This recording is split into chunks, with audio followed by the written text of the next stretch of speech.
Well, hello, folks out there in YouTube land. Got a big show lined up for you. Jeez. Oh, it's on. Clemson has sued the ACC, and they're joining in the lawsuit. FSU, of course, has already sued them. This is getting real, and it's getting ugly. And as far as the ACC is concerned, you've been served. Okay. All right. We got served. So now, I guess, it's on. All right, let's get into this case. Because as we know, FSU is already suing the ACC, and it's gotten very contentious between those two. And now Clemson's joined in. And they did the smart thing. They saw what the ACC did to FSU. As soon as FSU voted and they kind of made it clear they were going to sue, the ACC scurried over to North Carolina to file a lawsuit ahead of them.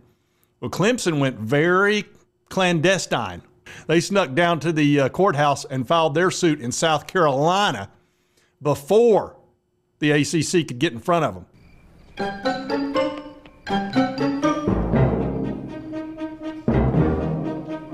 Which was very smart. Look, politics matter and stuff like this. They just do. And this is on ESPN by David Hale. It says Clemson has become the second school to sue the ACC in state court. They want to extricate themselves from exit fees and the grant of rights. And if you've watched anything with the FSU, you know it's like a $120 million exit fee, which is huge. Then over $400 million for the grant of rights. So it's over $500 million.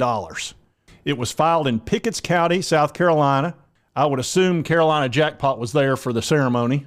It says, what does Clemson's latest legal maneuver mean for the ACC and the future of realignment?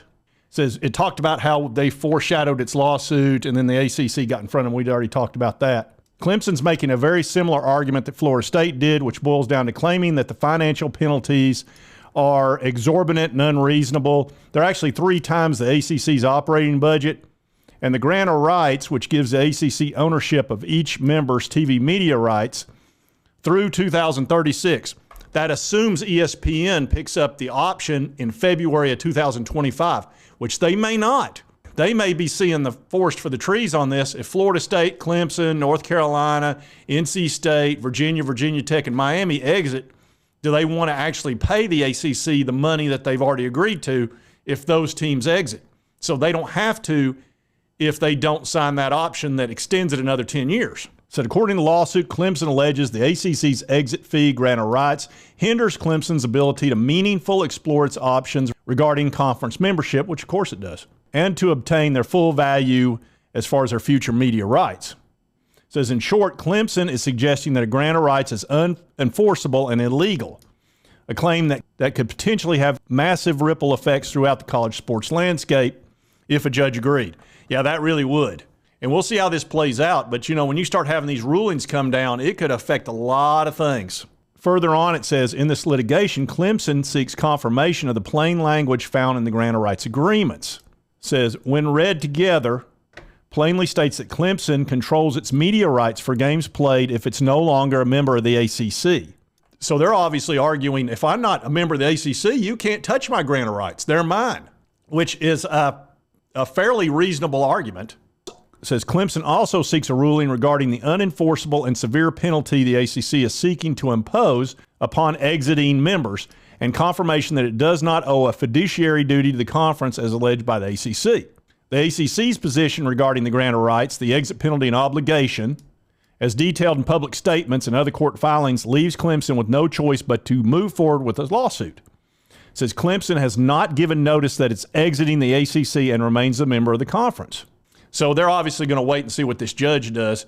This will take some time, and we'll see what the ACC does in response. They've already got 2 lawsuits going, one in North Carolina, one in Florida. Now they're going to have one in South Carolina. I'll tell you what, this is going to financially really cripple the ACC. It's very expensive to have 3 different lawsuits going at one time. And they may file another lawsuit in North Carolina, which would give them 4. They're going to have multiple teams of lawyers because depending on what state you're in, you've got to have lawyers in each one of those states. This is going to get very expensive for the ACC.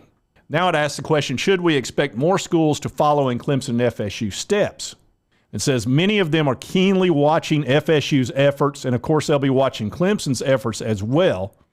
And a lot of this had to do with the amount of money that the ACC got for the college football playoff, which was about half of what the SEC and the Big Ten got. That was another huge catalyst to this. That was probably the final straw for Clemson when they saw, oh, we're going to fall another $12 million behind the other conferences. Oh, well, there's strikes 2 and 3 right there.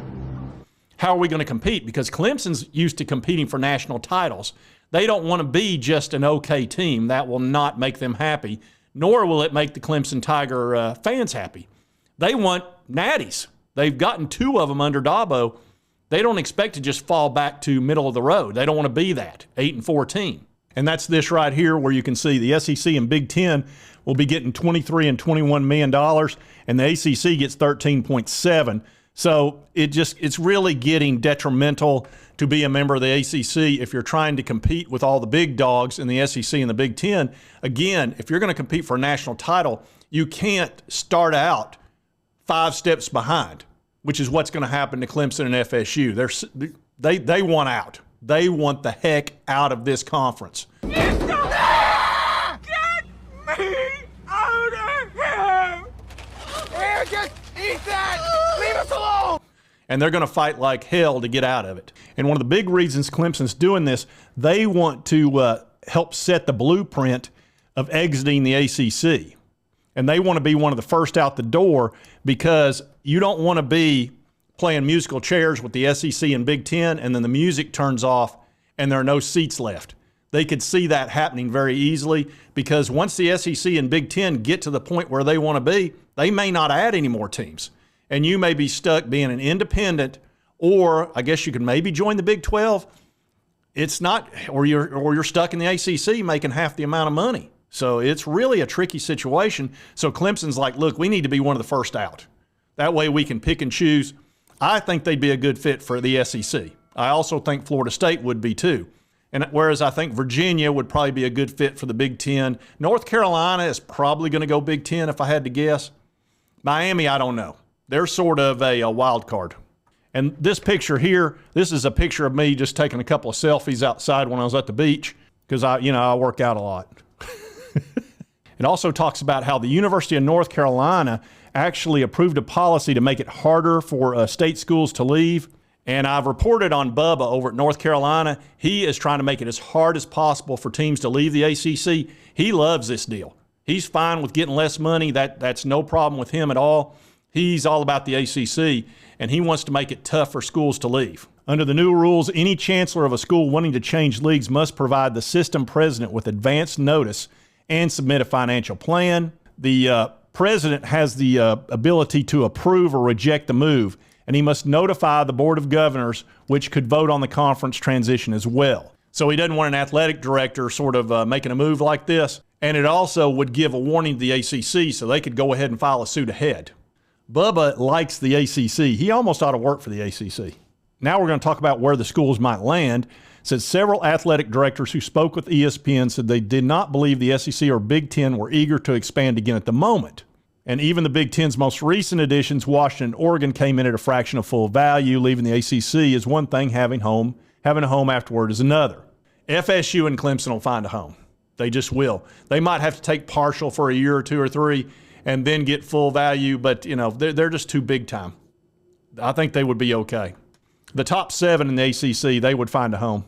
So now we've got another shoe has dropped. Clemson's now in the lawsuit game fighting the ACC, and I don't know how this is going to play out, but I wouldn't be a bit surprised if a judge, they just got to find one judge that sides with them, and then they can do what they want, which is, look, filing this in South Carolina, not giving the ACC heads up was smart. And see, they saw the mistake of FSU trying to do everything by the letter and all that. Look, just sue them.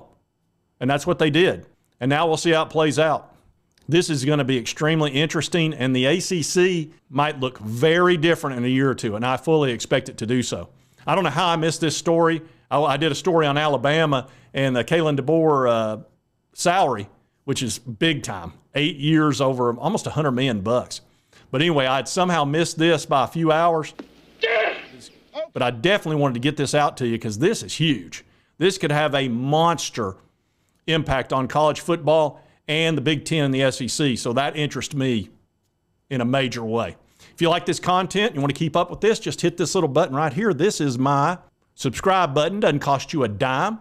Just hit that. I'd appreciate it. And right over here's the most recent video. YouTube thinks you'll enjoy. And we will see you next time on Sports Talk Jay.